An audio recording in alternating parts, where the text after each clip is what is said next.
ಆ ಒಂದು ಕಾರ್ಯಕ್ರಮಕ್ಕೆ ಬರ್ತಕ್ಕಂಥ ಎಲ್ಲ ಭಕ್ತಾದಿಗಳಿಗೆ ವಿಶೇಷವಾಗಿ ನಾವೆಲ್ಲ ನಮ್ಮ ಮುಖಂಡರು ಎಲ್ಲ ಚರ್ಚೆ ಮಾಡಿ, ಇವತ್ತು ನಮ್ಮ ಮುಖಂಡರು ಕೂಡ ನಮ್ಮ ಜೊತೆ ಇದ್ದಾರೆ, ಎಲ್ಲರೂ ಚರ್ಚೆ ಮಾಡಿ ಹೆಂಗೂ ಹೋಗ್ತಾ ಇರ್ತಕ್ಕಂಥ ದಾರಿಯಲ್ಲಿ ಒಂದು ತೀರ್ಥಯಾತ್ರೆ ಕಾರ್ಯಕ್ರಮ ಕೂಡ ಮಾಡೋಣ ಅಂತ ಹಮ್ಮಿಕೊಂಡಿದ್ದೀವಿ.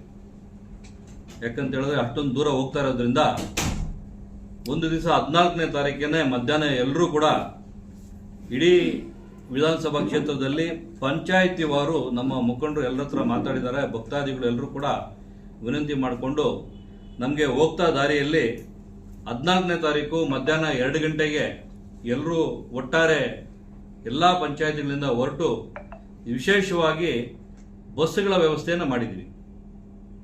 ಸುಮಾರು ಈಗಾಗಲೇ ಒಂದು 50 ಬಸ್ನ ವ್ಯವಸ್ಥೆ ಆಗಿದೆ. ಅಷ್ಟೊಂದು ಭಕ್ತಾದಿಗಳು ರೆಡಿಯಾಗಿದ್ದಾರೆ.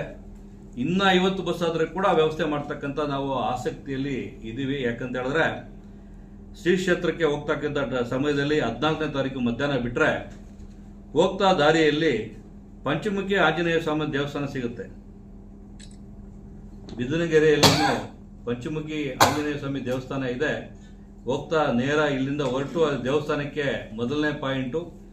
ಎಲ್ಲ ಭಕ್ತರು ಅಲ್ಲಿ ದೇವರನ್ನ ಕೃಪೆಗೆ ಪಾತ್ರರಾಗಿ ಅಲ್ಲಿಂದ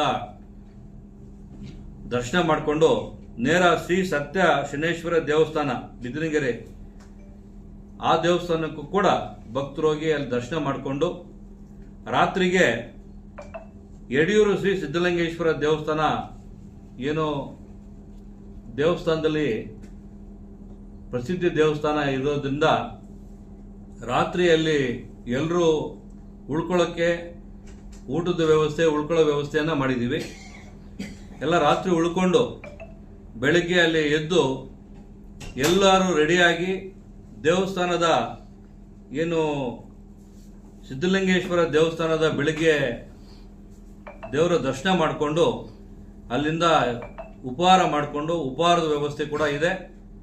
ಅಲ್ಲಿಂದ ನೇರ ಕಾರ್ಯಕ್ರಮ ಇದೆ, ಲೋಕಾರ್ಪಣೆ ಕಾರ್ಯಕ್ರಮ ಏನಿದೆ, ಶ್ರೀ ಗುರು ಭೈರವಾಕ್ಯ ಮಂದಿರ ಲೋಕಾರ್ಪಣೆ ಕಾರ್ಯಕ್ರಮಕ್ಕೆ ದೊಡ್ಡ ಮಟ್ಟಕ್ಕೆ ಭಕ್ತಾದಿಗಳು ಬರ್ತಾ ಇದ್ದಾರೆ. ನಾವು ಕೂಡ ಎಲ್ಲರೂ ಕೂಡ ಆ ಒಂದು ಕಾರ್ಯಕ್ರಮದಲ್ಲಿ ಭಾಗವಹಿಸಿ, ಮೋದಿಜಿಯವರು ಕೂಡ ದೊಡ್ಡ ಆ ಒಂದು ಕಾರ್ಯಕ್ರಮಕ್ಕೆ ಅವರು ಬರ್ತಾ ಇರೋದ್ರಿಂದ ಆ ಕಾರ್ಯಕ್ರಮದಲ್ಲಿ ಎಲ್ಲರೂ ಪಾಲ್ಗೊಂಡು ಕಾರ್ಯಕ್ರಮ ಮುಗಿದಾದ ಮೇಲೆ ಅಲ್ಲಿಂದ ಕಾಲಭೈರವೇಶ್ವರ ಸ್ವಾಮಿ ದೇವಸ್ಥಾನ, ಆದಿಚುಂಚನಗಿರಿ ಪ್ರಸಿದ್ಧಿ ದೇವಸ್ಥಾನದಲ್ಲಿ ಎಲ್ಲರೂ ಕೂಡ ದೇವರ ದರ್ಶನಕ್ಕೆ ಪಾತ್ರರಾಗಿ ದರ್ಶನ ಮಾಡಿಕೊಂಡು ಅಲ್ಲಿಂದ ಊಟದ ವ್ಯವಸ್ಥೆ ಇರುತ್ತೆ, ಊಟ ಮಾಡಿಕೊಂಡು ನೇರವಾಗಿ ಎಲ್ಲರೂ ಬಸ್ಸಲ್ಲಿ ಕೂತ್ಕೊಂಡು ವಾಪಸ್ಸು ಅವರವರ ಮನೆಗೆ ಸುರಕ್ಷಿತವಾಗಿ ಬರ್ತಕ್ಕಂಥ ವ್ಯವಸ್ಥೆ ಮಾಡಿದೆ. ಹಂಗಾಗಿ ಎಲ್ಲ ಇಡೀ ವಿಧಾನಸಭಾ ಕ್ಷೇತ್ರದ ಎಲ್ಲ ಭಕ್ತಾದಿಗಳು ಕೂಡ ಬರ್ತಕ್ಕಂಥ ಎಲ್ಲ ಪಂಚಾಯತಿಯಲ್ಲಿ ನಮ್ಮ ಮುಖಂಡರು ಒಬ್ಬೊಬ್ಬರು ಇನ್ಚಾರ್ಜನ್ನು ಕೊಟ್ಟಿದ್ದೀವಿ, ಬಸ್ಸಿನ ವ್ಯವಸ್ಥೆ ಮಾಡಿದ್ವಿ. ಅವ್ರನ್ನ ಸಂಪರ್ಕ ಮಾಡಿಕೊಂಡು ಆ ಒಂದು ಕಾರ್ಯಕ್ರಮಕ್ಕೆ ಬರಬೇಕು, ದೇವರ ಪಾತ್ರಕ್ಕೆ ಕೃಪೆ ಆಗಬೇಕು.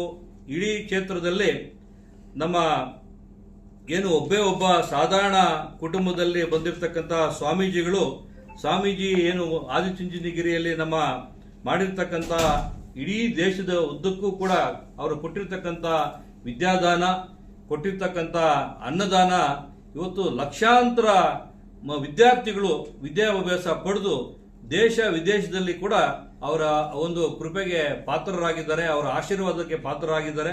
ಇದು ಒಂದು ವಿಶೇಷವಾದ ಕಾರ್ಯಕ್ರಮ. ಎಲ್ಲರೂ ಕೂಡ ಒಂದು ವಿಶೇಷವಾದ ಕಾರ್ಯಕ್ರಮಕ್ಕೆ ಪಾತ್ರರಾಗಬೇಕು, ಆಶೀರ್ವಾದ ಪಡ್ಕೋಬೇಕಂತ ವಿನಂತಿ ಮಾಡ್ಕೊತೀನಿ.